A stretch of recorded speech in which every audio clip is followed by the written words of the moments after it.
As I promised you, we have another exciting fireside chat. I've already introduced Professor Şafak Yücel, but I'll do a quick reintroduction, and some of you are new to the audience.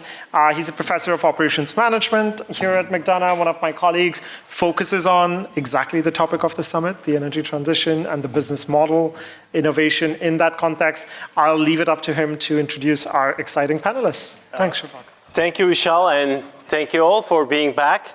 We have the fourth session of the day, and we are very pleased, we are honored to have two very distinguished speakers with us. I will briefly introduce our speakers, starting with Tom first. So Tom Craig is from Duke Energy. It is literally the largest utility firm in the country. And Tom is the Vice President for Government Affairs. And in this role, Tom oversees a team responsible for all the company's interactions with the Congress, as well as the administration on federal energy regulation and legislation. And obviously, a utility firm is heavily regulated at various levels, as we're going to discuss. So Tom oversees all these interactions. In addition to this role, and I'm going to read it, because Tom has many hats and I don't want to get mixed up.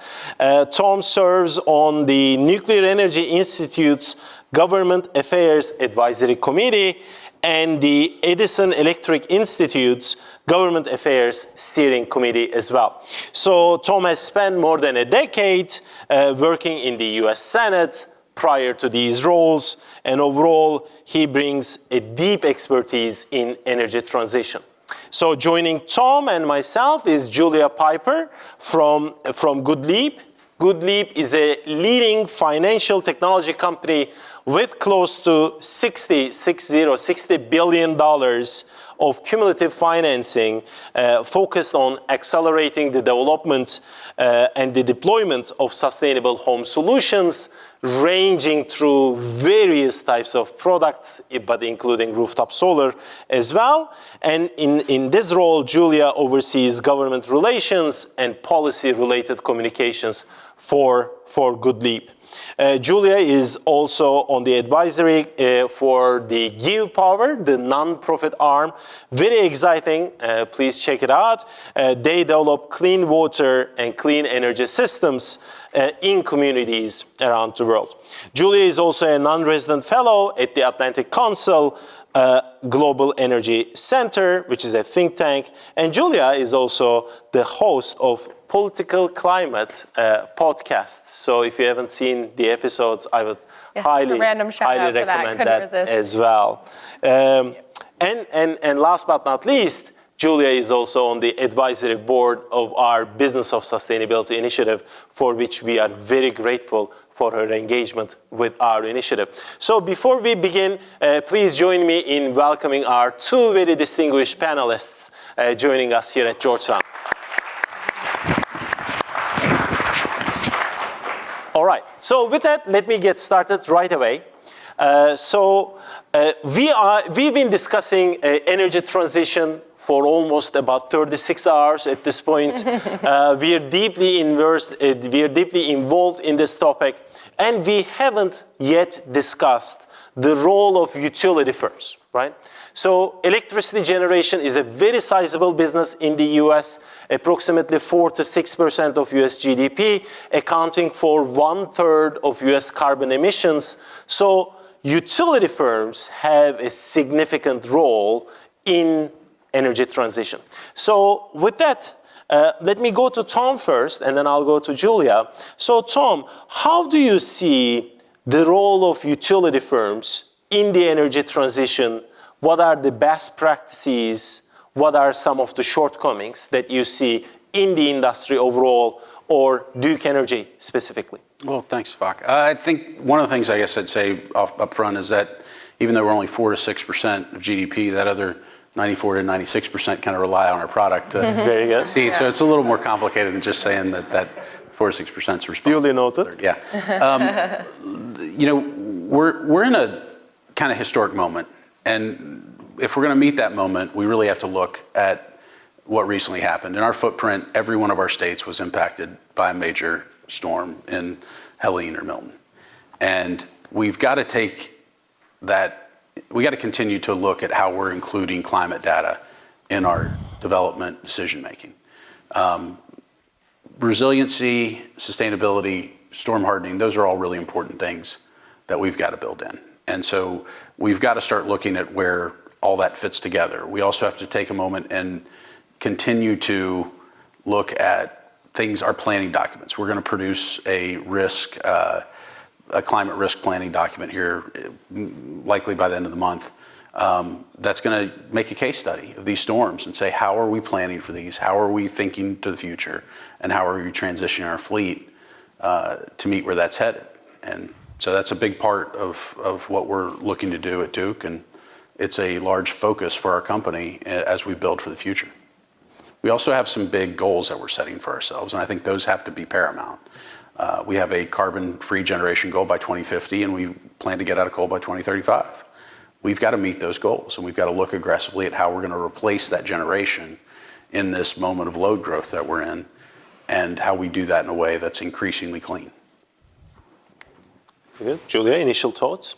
Yeah, well, the question I think is you're sort of setting up is what is the role of utilities, and they're absolutely critical. I really like power. I really like going, powering my life and knowing it's reliable and feeling comfortable. We're lucky in America to have those as not just, luxuries, but essentials in our life, and utilities provide that service. And especially, they don't have the luxury, I think, of treating climate change as a potential or a do you believe in it or not. They're kind of just, you tell me, I think just having to confront the realities of extreme weather events all the time. So we absolutely need strong utilities, and utilities that are also thinking innovatively, I think, is where I would add on here about how to address these really big crises of resilience, of affordable energy and low carbon energy. So in my role at GoodLeap, we're, as Şafak mentioned, a financial technology company. So we primarily help wrangle a bunch of contractors who do work on primarily homes today. And that could be anything from repairing your roof, adding insulation in places like Florida, gearing customers towards spray foam insulation. Sounds really wonky, right? But spray foam keeps your roof on in a hurricane much better than those pillow types of insulation. So we're at the center of trying to advance resilience, as well as clean energy products like solar and storage and heat pumps and energy efficient solutions like smart thermostats that can control the devices in your home. So we want to work with utilities in solving their problems. You have a massive load growth scenario in the United States. For the first time in 20 plus years, we're seeing electricity demand grow. Someone's going to knock on your door and just say, hey, can I have a few more electrons? Well, it takes time to build those. How can we bring more efficiency to the system or leverage the grid edge or the distributed grid where we operate to help meet the needs that utilities have? They send us the signal. We can aggregate those customers or help draw a little bit from a customer battery to meet a utility's need on the grid and hopefully keep prices down. And we can talk more about the various programs that already exist to do stuff like that. So anyway, utilities absolutely matter. I think the innovation in the utility space is absolutely critical, and we play a role in, I think, trying to work on that in partnership with them and other stakeholders like consumers, financial institutions, and customers. So let me contractors rather. Let me go a bit deeper on that point, Julia. So it seems like one of the common themes that we have been focusing on over the last few sessions is this idea of innovation, and innovation at the maybe not just at the product level, but also in the business model level, right? So we talked about the solar as a service business model. We talked about leveraging PPAs for the deployment of wind at large scale. And what you're describing, Julia, sounds like innovation by utility firms. So can you elaborate a bit more on the best cases, best examples that you see out there when it comes to these innovative programs by utility firms that facilitate the transition to cleaner sources of electricity generation? Yeah, I mean, there's a lot of different categories. So, I think you could speak more to innovation with small modular reactor nuclear power plants, as well as rehabilitating existing ones. So kind of moving away from big bulk power, again, going to the distributed level. Some of the programs we see working well are these virtual power plant programs. What does that mean? It's not in the cloud, it's not super virtual. It just means you are aggregating and controlling, say, hundreds or thousands of customers' energy loads or their technologies to perform a service. So say we borrow a little bit from a customer's residential battery in their garage. They don't even notice it because we got a signal from a utility saying, hey, we know on this day we're gonna have a lot of strain on the grid. We'll pay you a little bit of money to borrow a little bit from your customer's battery. We control that with software, and it all happens seamlessly in the back end. The customer's compensated. We, as the aggregator and software company, receive a transaction fee, and the utility had to maybe not fire up the natural gas peaker plants in that moment. So the ratepayers overall save, because in California, for instance, we pay $1.2 billion contracted through just 2026 to keep natural gas power plants on standby. We don't even use them. They're just in case we need them. So on a hot summer day, we don't have the power outages, which we shouldn't have in the world's 5th largest economy like California. But we get really darn close. And why we know homeowners matter is because the state itself 2 years ago sent a text message to everyone, and I live in California, so I'm focused there, asking everyone to turn down their thermostats. That was our last resort, was, hey, could you, emergency text message. You weren't sure if it was like a missing car or like this one happened to be turned down your thermostat. And they really needed homeowners to play a role because we had so much strain on the grid in that moment. We can do better than that. We can make it seamless. And I mentioned battery storage, but you can use all kinds of technologies like electric powered HVAC systems or hot water heaters and do the same kind of thing of controlling demand, which Duke Energy is actually innovating in North Carolina. And we worked on the Power Pair program there as one of the models that's also being rolled out to try and tap into these distributed resources. So I'm loving this answer because virtual power plants, or the idea of more flexible demand flexibility through demand response programs, is something that I and Vishal have actually worked on together, because there are very interesting questions about, like, okay, I'm going to pay you for electricity that you did not consume or that you do not consume, and how to quantify it, how to value it. It's a very interesting concept to start with, right? But it essentially makes the demand side of the equation more flexible as well, making matching supply with demand fairly easier from a systems perspective. Energy storage could be another interesting addition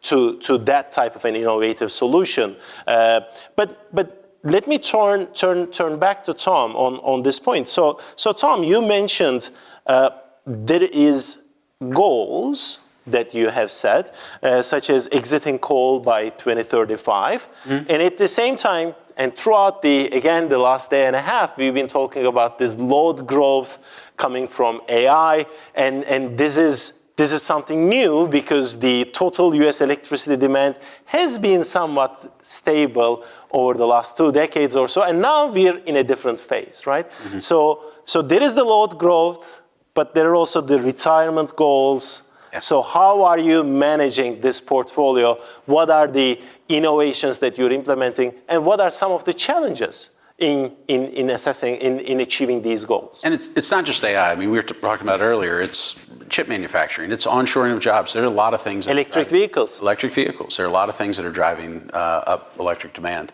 There are a few things, and I guess I'd start with, we actually do employ in our Carolinas territory a virtual power plant. Now, it took us about 10 years to get it up and running, so it just takes a long time to get it to function right. But it can work. And so those are a great way to have this conversation. I think one of the things we're seeing, though, is there is a resource adequacy issue. That when we had a moment a couple years ago where, right before Christmas, we had a lack of resources that got delivered from PJM. First time in history we saw that happen. And we noticed it was not a function of transmission or whether the infrastructure was there. It was a lack of generation resources to meet that moment. And so we actually see a need here to look very thoughtfully about how you bring those together.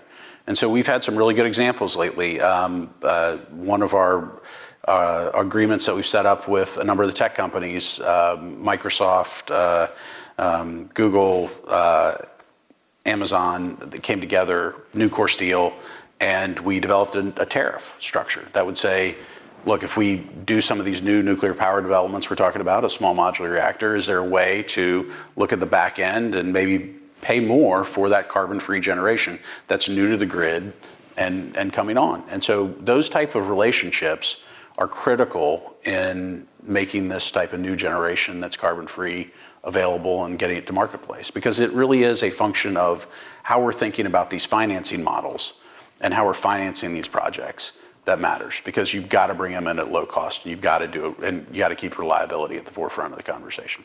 So yesterday we were talking with essentially your counterpart from PJM, and remember, their primary goal is resource adequacy. So I think that is very much related to the discussions that we had so far.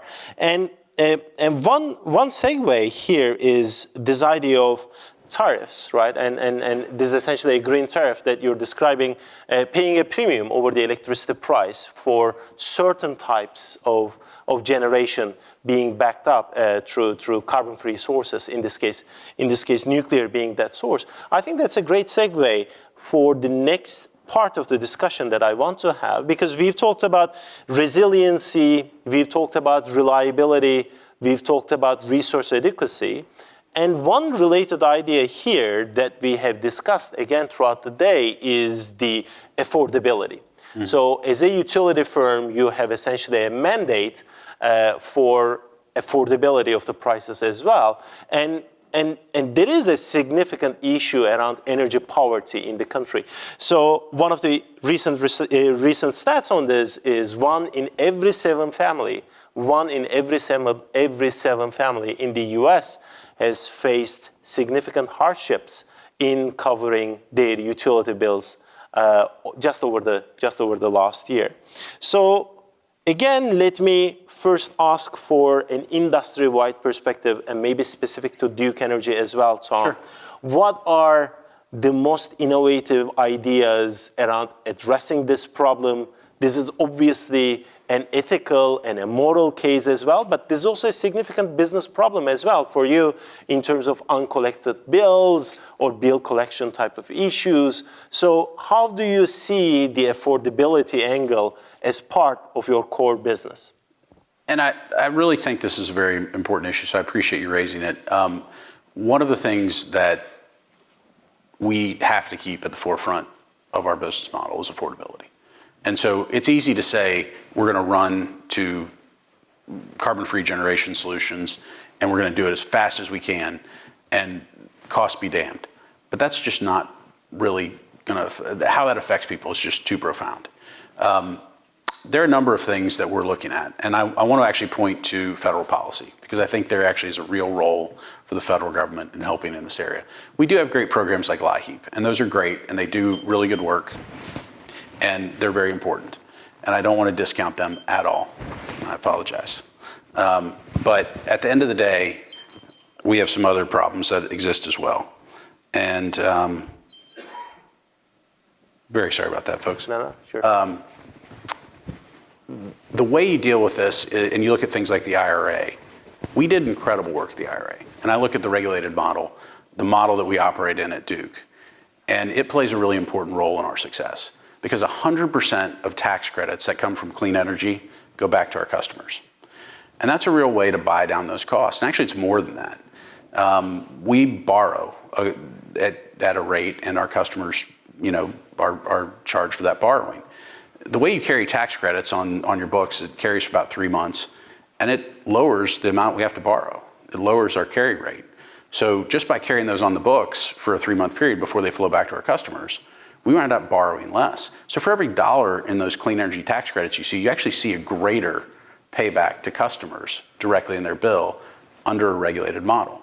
Now, deregulated models like PJM, they work differently, and I won't try to defend them, but what I'd say is in our regulated footprint, that's a direct one-to-one back to our customers, and it's been really productive and really helpful. And it's a way of prioritizing clean energy generation and buying down those costs for customers at the same time. But we also have to go beyond that, and we have to look at what we're doing. And so one of the big things we found is the ability to connect customers with the resources that are available, things like LIHEAP funding, things like state funding, things like energy efficiency programs, that's underserved. And so our foundation's actually we did $1 million last year just for the state of North Carolina to help our customers connect with those resources. And so we've got to do more there to help customers know what's available. And there's a lot more that can be done to help folks actually reduce through energy efficiency standards and helping them modernize their homes. And before going to Julia, let me press you a bit on this. So you are working across multiple states, and each one of these states have different types of programs for example, energy efficiency, for improving the household appliances, right? Sure. So are any of these states offering maybe better programs? Are there any best cases across these states that you can talk to? Sure. So I think we have some good models in all our states. You know, I think in North Carolina, they've done some really good work kind of on the home issues.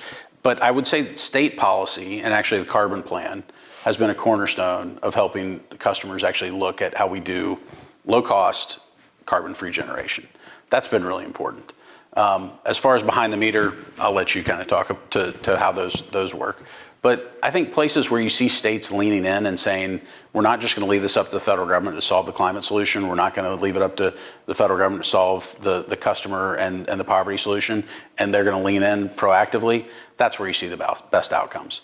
And we've seen great work in the state of South Carolina in connecting low-income customers with federal assistance. They do phenomenal work down there. We're trying to catch up in places like North Carolina. They do really good work. The governor's really leaned in a significant way. But there's a lot more work that needs to be done in places like that we have work to do to catch up rural communities.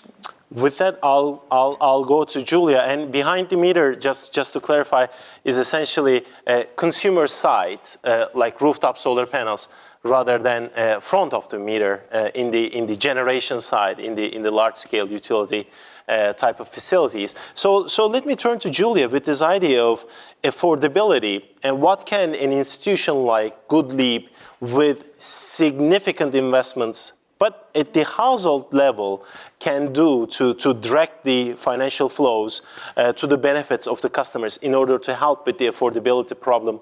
Or what are some of the best cases that you see in the industry? Yeah, well, a few different threads I'd like to pick up on. So again, we're a financial technology company, so we bring in the financing from pension funds, infrastructure funds, insurance companies, and the like. Then we manage the contractors and have that relationship, and then we also have relationships with the customers. So we sit between those three constituencies: financial institutions and investors, contractors, and customers, and then network with other stakeholders like utilities. I mention that because we can communicate with customers. We have a homeowner app. So say there's a rebate available, and would love to follow up with you on this. How do we just let them know what Duke offers? Because our contractors are motivated to sell and install solutions. It'd be great if we could sell and install solutions that say were electric because they're lower carbon. We know that 42% of energy-related emissions come from decisions made in the home. So decisions, meaning what car you choose to drive, but also how you power your home, how you cook your food, how you wash your clothes. The more we can electrify, the lower carbon we have, because not only it's what is on your rooftop perhaps, but how utilities are decarbonizing their portfolios as well. So if we could make sure the customer's aware at the point of sale that there's a rebate available, and we can play the role as that touch point out into the community, that's where I think we can come in with that piece of the puzzle. So I wanted to touch on that, especially for lower income customers who really need to benefit from rebate programs and grants and things of that nature to make the purchase. I'll add that the EPA has a set of rules around making appliances more efficient. That's great for climate reasons. It also does make technology more expensive. An HVAC right now is $2,000 more expensive than it was previously. If you add a heat pump with new ductwork, you're looking at a $20,000+ purchase, which a lot of the Inflation Reduction Act seeks to offset some of that with new rebate programs, but they're going to be rolled out state by state, and there's actually a lot of hoops to jump through to get them, so we're not sure quite how available they will really be. Why do I mention all that? People often have to finance. They don't have $20,000 hanging around to get that new air conditioner, and it's not just a nice to have, they kind of need it if you're in Arizona or Florida or pretty much anywhere in the United States right now. You want heating and cooling. It's not really a luxury, it's a have-to-have product. So I do that to sort of paint the picture of how I think we can get rebate education up as we seek to help the customers who need financing solutions, which we can offer, particularly lower income folks. And how do we make that fair? So GoodLeap has 1 million customers today. So what our capital markets team does is looks at the performance of those loans. We also offer leases and power purchase agreements, including for HVAC systems, which is an innovative new thing we're doing. But let's just stick to loans. We can look at the performance. Did customers pay back on that system? And look at all the data and then go back to our investor partners and say, look, we can actually show that customers pretty reliably pay down for their air conditioner or their solar and battery or their new roof or their new windows that are double pane and more efficient. And that helps us bring down the cost of capital and lend into lower FICO scores. So going down in some cases to a 580 FICO. So that's where we come in to try and broaden access to capital and make that access to capital more cost effective. A couple last points, if I may. We're exploring some interesting stuff around a loan loss reserve. So in places where the borrower risk is higher, can we partner with a government entity to say, hey, we've got you backstopped in case the delinquencies are higher, but it allows you to keep the cost of capital low for that lower income customer, right? So the investors might say, if the delinquencies are higher, we got to charge more money to lend to that individual, which is unfortunate because they're lower income and maybe can't afford that. So how can we leverage public-private partnerships? We're looking at, California has a program, and now with the Greenhouse Gas Reduction Fund enabled by the Inflation Reduction Act, there's some models there we're starting to explore as well. As individual one-by-one states, we also work on those rebates and advocate for them in my role in policy to get new rebates and grants approved for lower income customers so they can get that discount on their heat pump or solar project or what have you, or an enabling upgrade. So a few things I'd add. Last point, residential solar, it often comes up, and it came up in a question on the last panel about how do we ensure equity is built into that particular product. According to Lawrence Berkeley National Lab, I think it was 2022 is their last data set, 45% of customers who purchased rooftop solar were low income. So it's already almost half and half. And so we sort of forget that this market has evolved from the early days where it really was primarily wealthy individuals who purchased it. We brought down the cost through manufacturing and business model innovation.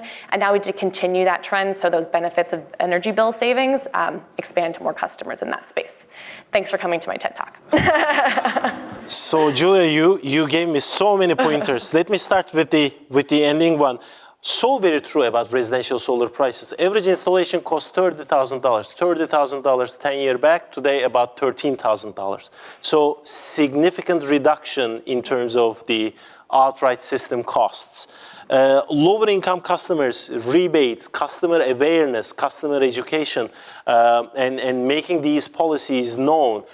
Today with Jigar, we were talking about even large-scale investors don't know exactly what is in IRA because it's a complicated piece of legislation. 1 million customers and their performance data in terms of their loan repayment and everything. There are many researchers across different institutions in the room. I'm sure this data set really whets their appetite for research questions. And finally, maybe that's a point that I would like to go a bit deeper on, is this idea of regulation. And this, you mentioned EPA regulation in terms of efficiency for heat pumps, but as well as AC systems. But this regulation piece is a piece that I would like to spend a bit more time on. And this is something that we discussed yesterday as well, right? When it comes to energy, there is regulation at the federal level. There is regulation at the state level. There is sometimes ordinances at the city level, at the municipality level, so on and so forth. And as someone, Tom, operating across state boundaries across the country, I'm sure you're grappling quite a bit with these different sets of regulations. Absolutely. So maybe you can tell us a bit more about the interaction between these different levels of regulation, and are there any significant pain points when it comes to a utility firm's perspective in terms of the level of regulation in the energy system? Sure, and I'll actually point to one that people don't really, it's confusing when you think about it. We just saw a really big power plant rule come out of EPA, right? We saw the 111 power plant rule. Right. And it had two portions. It had a portion focused on closing out coal, and had a portion closing out new natural gas and kind of what that looks like. If you actually look at the document that went from EPA over to the White House before it was changed dramatically, what Michael Regan wrote, it was a profoundly good document. The document that came out was meant to be more draconian towards utilities, which, fine. But what it did is that rule will keep us in coal longer. It had the opposite effect. It's forcing us by not allowing replacement and transition to keep coal online to meet demand. And it's having the unintended consequence that nobody really expected. And so you got to be careful with regulation. You can be well-meaning, you can kind of push for the right kind, but you need to make sure it works. Now, we faced regulations in Kentucky where folks are like, you can't close down any coal plant. And there are places where a good coal plant rule, like the 111 rule, if done how Michael Regan, the administrator of EPA, designed it, it can be really effective. But I think what we saw come out in the final version out of the Climate Office of the White House was less focused on the solutions and more focused on specific outcomes. And I really think as we're starting to build new generation, we've got to focus on not how do we make things easier for people, but rather how do we get to net zero? And what are those things that are really going to get in our way? Because we like to pick winners and losers through regulation, and we can't do that. We've got to pick solutions. It's not about the technology, it's about emissions. And we've got to start buying down that emission profile. I want to go to Julia in a second for maybe on the rate making of utility firms, because that has direct implications for example, adoption of solar panels. But before I do that, Tom, let me get back to you because our audience may not be very familiar with the EPA ruling 111. Can you tell us a bit more about the intention of the rule and how it led to this unintended consequence, in your opinion? Sure, I apologize. I realize that I always think everybody loves this stuff as much as I do, and you guys automatically know what these in the details of these rules. So there were two parts of it. There's one section that said, here is how we're going to close out coal, and it had a timeline that sort of said, 2030, we're going to get out of this. You've got an extension up to 2039 that you can file for, and so that extension is really where I think a lot of the challenge lies, because what it also said was any new natural gas that you bring on, you've got to connect to carbon capture, or you have to, do something, and you can't use it past a pretty close end date. And by doing that, right now, one of the transitions we're looking at is we're trying to get to nuclear as quickly as we can. We've got new nuclear in our IRP. We're trying to figure out how to build it. One of the challenges we've talked about is financing that is hard. So we do have an intermediate step where we are building new gas generation so we can bring down the coal that we have quickly. And by doing that, we're cutting those carbon emissions in half right off the bat. We also have to have a plan for getting out of that natural gas, which for us is a 2050 goal. And so we've kind of tiered this where step one is we are going to build some new gas. We're going to do kind of what you've seen in California, where we're going to keep some of it online. We're going to try to transition as quickly as we can. But by saying those restrictions are in place and pulling that timeline in so tight on how that new gas is going to operate, and really saying, well, if you operate it less than 40% of the time, it's not covered under this regulation. What you do is you set up a scenario where your model starts to run and you go to your public utility commissions, and instead of building one new gas plant, you build 3 new gas plants. And you only run them less than 40% of the time. It set up a scenario where you're building more expensive generation to do the same thing that one unit would have done. And instead of now shutting down one unit, you'd have to shut down 3 units. And so what utilities are saying is, well, I'll just keep the coal on to 2039 instead of closing it out by 2035. Mm-hmm. And those regulations, so you got 4 more years of burning coal than you need. And that's a problem. And so we've got to start thinking about how some of these things land. And it's not just about how you do it. It's about what technology is available today that we can put in the marketplace that we can deal with in a large scale. How do we deal with things like efficiency? How do we do it as aggressively as we can? But we got to keep affordability as part of this conversation. We've got to keep reliability as part of this conversation. And if you lose that affordability piece, then you're going to exclude too many people from this place, and we're going to have a bigger problem with energy poverty than we've had before. Very true. And in this case, IRP is standing for the Integrated Resource Planning. which essentially projects what am I going to invest in, how am I going to satisfy the load of my customers coming up, and did the announcement made you change your projections right away? Or are you still following the 2035 exit coal strategy? Our goal is to get out of coal at 2035. We've looked at some plants and we've said, would we run them longer? Our goal is to get out by 2035, but that exists, and those are in some of the state plans that we're looking at. And so we're working with states right now, and we're saying, well, if we've got to do that, right now it's only been in our Kentucky state footprint, where we've said if we've got to do that, we'll think about it. But we've got a plan to transition that to gas, and that's a plan that we're going to pursue.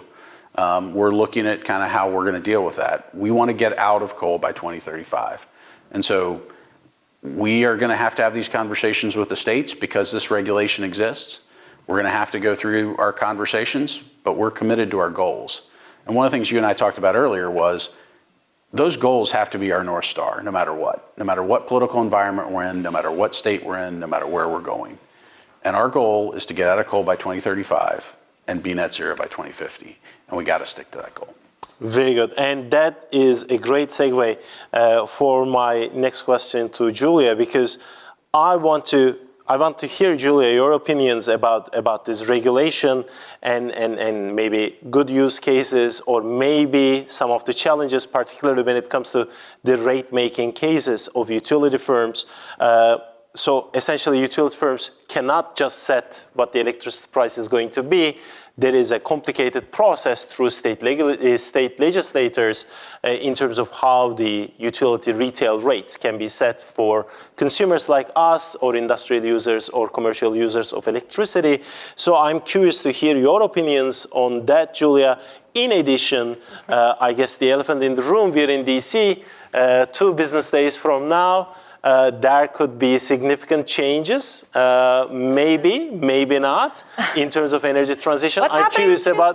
There's an election. Right. There's something happening there. So curious about your projections as well. Well, first of all, in regulation, gosh, I'm glad I'm not a utility. It is a lot of work. Those are very time-intensive, semi-judicial proceedings. I actually do wish they were more open to the public, because it's what we all pay for electricity every month.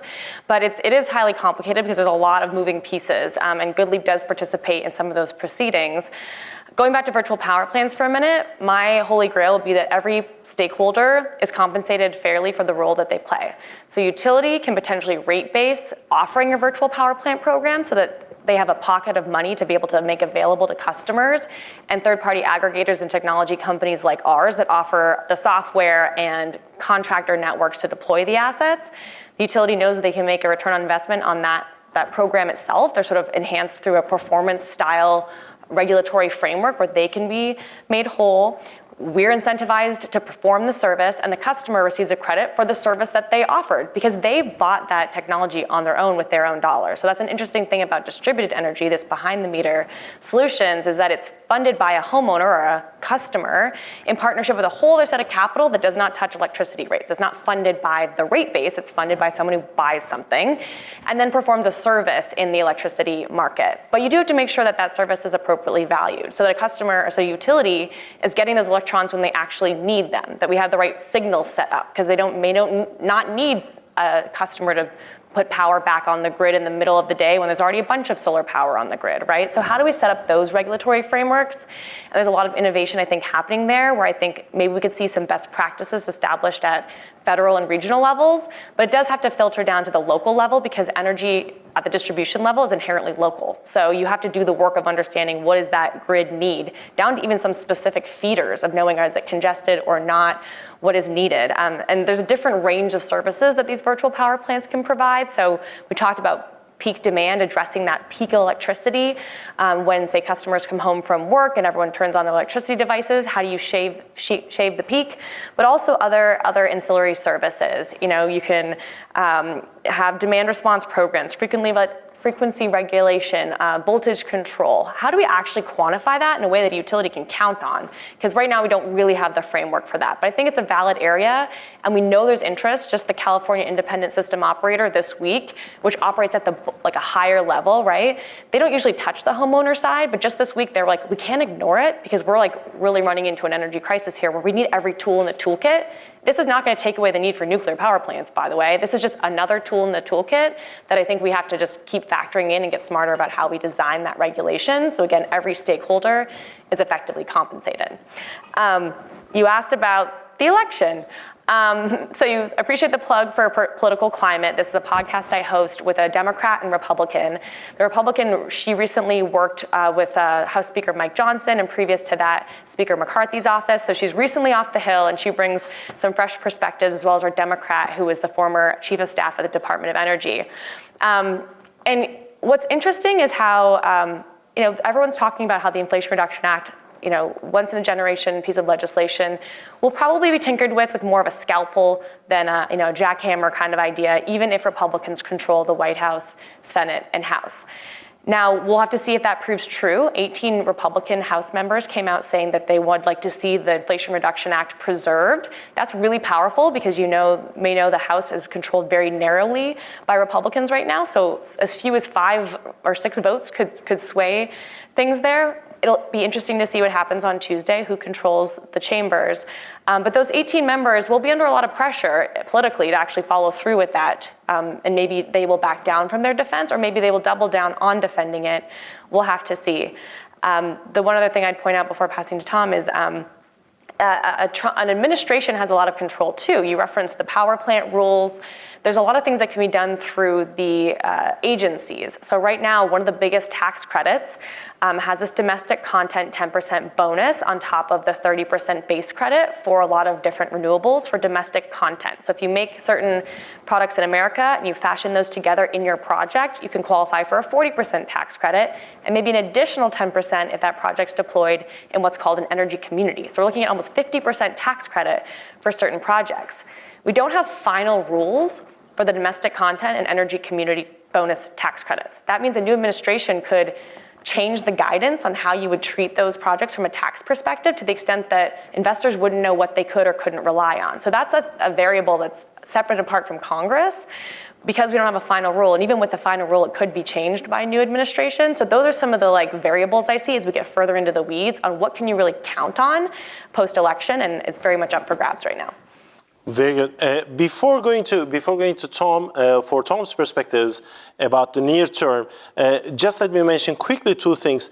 One, we've been talking about virtual power plants, but for those who are, again, unfamiliar with the territory, we call them virtual because they're not physical power plants. Instead, it is a collection of electricity users essentially agreeing not to consume electricity at a particular moment in time so that you don't need to generate that electricity. So that's why we call them virtual power plants. And the idea of rate basing them essentially means including the costs associated with running these systems in the utility firm's cost structure so that they can go to the regulators and ask for revenue for these incurred costs. And one final point that I would like to reiterate in Julia's excellent remarks is this idea of electricity being a localized business. We haven't talked about it in the day and a half that we've been discussing this topic, but in a highly global context, electricity is a very interesting product if you think about it, because intrinsically it is a very local product, right? We generate it, we can transmit, distribute it over somewhat short distances, and it's a local business in 2024 where a lot of things are globalized. And maybe one final point by Tom, and maybe if there is one quick question, I can get one quick question from the audience as well. But Tom, very briefly, election coming up, your perspectives on its potential implications for the energy transition as we briefly discussed, you and I, right before coming into the panel. So I think anyone in the energy space, anybody in the electricity space, has to be prepared to work with everybody. I would say that Duke actually does, we work better in divided government because we like more of a center kind of focused when people are coming together.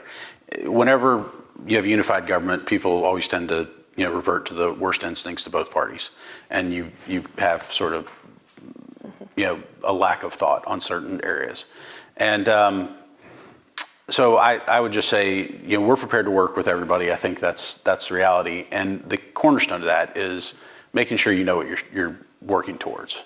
And for us, that is how do we build out new generation in a reliable and affordable way? How do we meet this historic growth in electricity? How do I take the 6 gigawatts of 6 nuclear power plants worth of coal generation in the Carolinas down and replace that with carbon-free generation, while at the same time adding 8 gigawatts of new generation to meet the load growth?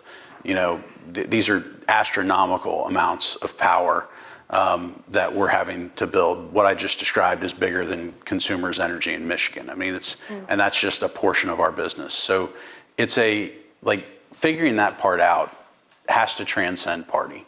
It has to be about, what we are as a country and where we're going and how we're meeting our economic growth as a country. And I think the good news is, regardless of party, you're seeing an agreement that we have to start doing these things here in this country. We have to start developing these assets here. We have to be able to build microchips here. We have to build batteries here. We have to start doing that. So we've got to build new nuclear power. That's a big part of where we're headed. And so figuring out the financial tools, really important piece of this, is a really essential part.